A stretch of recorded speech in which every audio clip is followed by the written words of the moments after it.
साईं सा चरित्र अध्याय 23 ऊदी वितरण ईसा उपनिषद की टीका काका की नौकरानी द्वारा समाधान विलक्षण शिक्षा पद्धति ईश उपनिषद की शिक्षा। ऊदी वितरण श्री साईं बाबा मस्जिद से बाहर आकर एक किनारे खड़े होकर बड़ी करुणा तथा प्रेम के साथ भक्तों में ऊदी वितरित करते थे। भक्तगण भी उनके समक्ष खड़े होकर उनकी ओर निहार कर चरण छूते और ऊदी वितरण का आनंद लेते थे। बाबा दोनों हाथों से भक्तों को ऊदी देते और अपने हाथ से उनके मस्तक पर ऊदी का टीका लगाते थे। ईशा उपनिषद की टीका। एक बार दासगणु ने ओवी छंदों में अनुवाद तो किया, परंतु उसके सार तत्व को ग्रहण न कर सकने के कारण उन्हें अपने कार्य से संतोष न हुआ। इस प्रकार असंतुष्ट होकर उन्होंने कई अन्य विद्वानों से शंका निवारणार्थ परामर्श और वाद विवाद भी किया, परंतु समस्या पूर्ववत जटिल ही बनी रही और संतोषजनक भावार्थ करने में कोई भी सफल ना हो सका। इसी कारण श्री दासगणु बहुत ही असंतुष्ट हुए। श्री दासगणु को विचार आया कि जिसे आत्म साक्षात्कार हो चुका हो, केवल वही उस उपनिषद का वास्तविक अर्थ कर सकता है। जब कोई भी उनकी शंका का निवारण ना कर सका, तो उन्होंने शिरडी जाकर बाबा के दर्शन करने का निश्चय किया। जब उन्हें शिरडी जाने का शुभ अवसर प्राप्त हुआ, तो उन्होंने बाबा से भेंट की और चरण वंदना करने के पश्चात उपनिषद में आई हुई कठिनाइयां उनके समक्ष रखकर उनसे हल करने की प्रार्थना की। इसमें कठिनाई ही क्या है? जब तुम लौटोगे तो विले पार्ला में काका दीक्षित की नौकरानी तुम्हारी शंका का निवारण कर देगी। उपस्थित लोगों ने जब ये वचन सुने तो वे सोचने लगे कि बाबा केवल विनोद ही कर रहे हैं और कहने लगे कि क्या एक अशिक्षित नौकरानी भी ऐसी जटिल समस्या का हल कर सकती है? परंतु दासगणु को तो पूर्ण विश्वास था कि बाबा के वचन कभी असत्य नहीं हो सकते, क्योंकि बाबा के वचन तो साक्षात ब्रह्म वाक्य ही हैं। काका की नौकरानी द्वारा समाधान। बाबा के वचनों में पूर्ण विश्वास करके शिरडी से विले पार्ला में पहुंचकर काका दीक्षित के यहाँ ठहरे। दूसरे दिन दासगणु सुबह की मीठी नींद का आनंद ले रहे थे। तभी उनके एक निर्धन बालिका के सुंदर गीत का स्पष्ट और मधुर स्वर सुनाई पड़ा।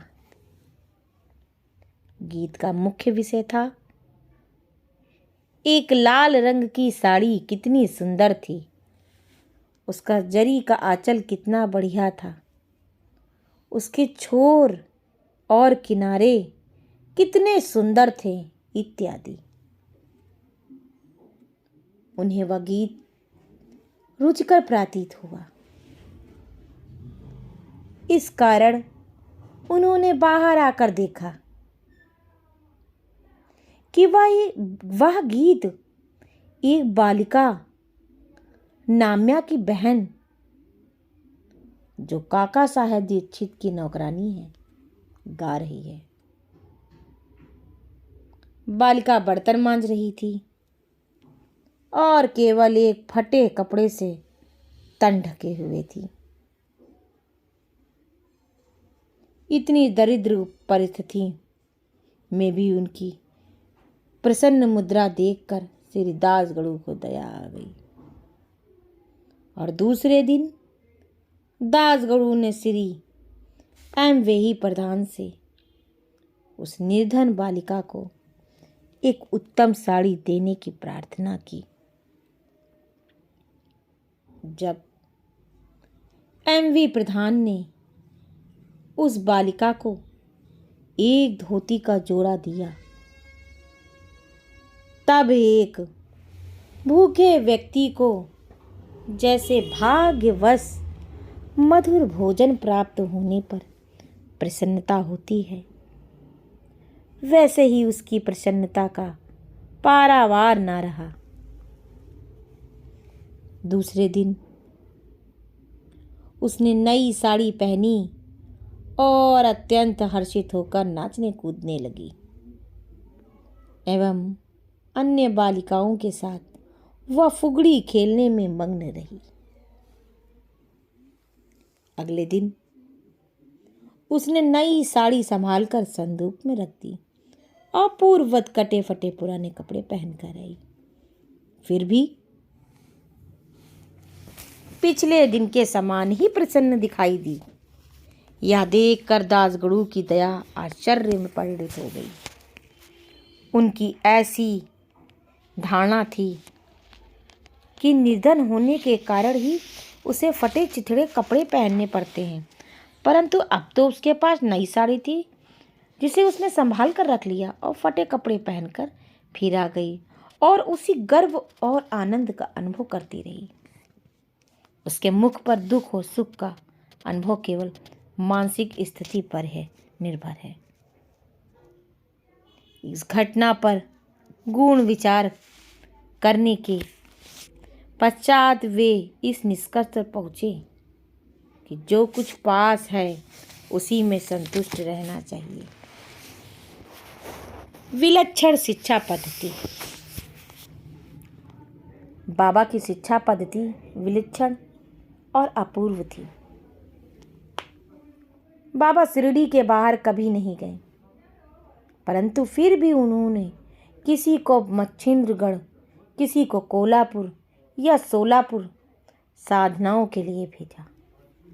किसी को दिन में और किसी को रात्रि में दर्शन दिए, किसी को काम करते हुए तो किसी को निद्रा अवस्था में दर्शन दिए और उनकी इच्छाएं पूर्ण की। भक्तों को शिक्षा देने के लिए उन्होंने कौन कौन सी युक्तियां काम में ली, इसका वर्णन करना असंभव है। इस विशिष्ट घटना में उन्होंने श्री दासगणु को विले पार्ला भेजकर वहां उनकी नौकरानी द्वारा समस्या हल करवाई। जिनका ऐसा विचार हो कि श्री दासगणु को बाहर भेजने की आवश्यकता ही क्या थी? क्या वे स्वयं नहीं समझा सकते थे? उनके लिए समाधान यह है कि बाबा ने उचित मार्ग ही अपनाया, अन्यथा श्री दासगणु किस प्रकार एक अमूल्य शिक्षा उस निर्धन नौकरानी व उसकी साड़ी द्वारा प्राप्त करते, जिसकी रचना स्वयं साईं ने की थी। ईश उपनिषद की शिक्षा पद्धति। ईश उपनिषद की मुख्य देन नीति शास्त्र संबंधी उपदेश है। हर्ष की बात है कि इस उपनिषद की नीति निश्चित रूप से आध्यात्मिक विषयों पर आधारित है। जिसका इसमें वृहत रूप से वर्णन किया गया है। उपनिषद का प्रारंभ ही यहीं से होता है कि समस्त वस्तुएं ईश्वर से ओतप्रोत हैं। यह आत्मविश्वास स्थिति का भी एक उप सिद्धांत है।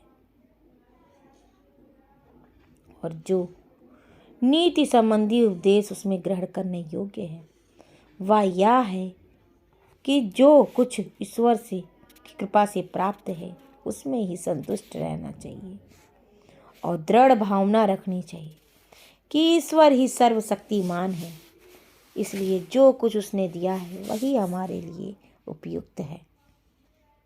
यह भी उसमें प्राकृतिक रूप से परिणित है कि पराय धन की तृष्णा की प्रवृत्ति को रोकना चाहिए। चरित्र संबंधी द्वितीय उपदेश यह है कि कर्तव्य को स्वयं ईश्वर इच्छा समझते हुए जीवन व्यतीत करना चाहिए। विशेषता उन कर्मों को जिनको शास्त्र में वर्णित किया गया है। इस विषय में उपनिषद का कहना है कि आलस्य से आत्मा का पतन हो जाता है और इस प्रकार निरपेक्ष कर्म करते हुए जीवन व्यतीत करना वाला ही अकर्मण्यता के आदर्श को प्राप्त कर सकता है। अंत में कहा कि जो सब प्राणियों को अपना ही आत्म स्वरूप समझता है तथा जिसे समस्त प्राणी और पदार्थ आत्म स्वरूप हो चुके हैं, उसे मोह कैसे उत्पन्न हो सकता है। ऐसे व्यक्ति को दुख का कोई कारण नहीं हो सकता। सभी जीवों में आत्म दर्शन न कर सकने के कारण ही शोक, मोह और दुखों की वृद्धि होती है। इसी के साथ हमारा आज का ये साईं सचरित्र अध्याय समाप्त होता है। और अगर आपको हमारा ये अध्याय पसंद आया है तो आप एक बार लाइक का बटन ज़रूर दबाइएगा और लोगों को शेयर करिएगा ताकि बाबा की जीवनियों से लोग ज़्यादा से ज़्यादा जुड़ सकें, बाबा के अध्याय से जुड़ सकें, बाबा की उपदेशों से जुड़ सकें, बाबा की शिक्षाओं से जुड़ सकें, बाबा की जीवन पद्धति को समझ सकें। बाबा का कहना है कि हमें जो भी प्राप्त हुआ है ईश्वर से, हमें उसी में खुश रहना चाहिए। इस अध्याय का सार यही है कि हमें जो कुछ प्राप्त हुआ है उसी में खुश रहने की कोशिश करनी चाहिए, ना कि हमें दूसरों की चीज़ों को देख के अपने को छोटा समझना चाहिए, क्योंकि जितना भी हमारे पास है वही पर्याप्त है। अधिक की कोशिश करने से हम अपनी जो कुछ हमारे पास है उसके सुख की अनुभूति नहीं कर सकते हैं। सुख का अनुभव अगर ना कर पाएँ तो हमें जीवन में क्या प्राप्त हुआ है। इसलिए बाबा का कहना है कि हमें अपने को खुश रखने के लिए छोटी छोटी आवश्यकताओं से ही खुश हो जाना चाहिए, क्योंकि बड़ी चीज़ों को सोचने से हम छोटी सुखों को भी पा नहीं सकते। इसलिए हमको अपनी बाबा की शिक्षाओं से सीख प्राप्त करनी चाहिए और लोगों को ये संदेश आप पहुंचाइए ताकि ज़्यादा से ज़्यादा लोग हमारे साईं जीवन पद्धति से जुड़ सकें, बाबा के जीवन को जान सकें।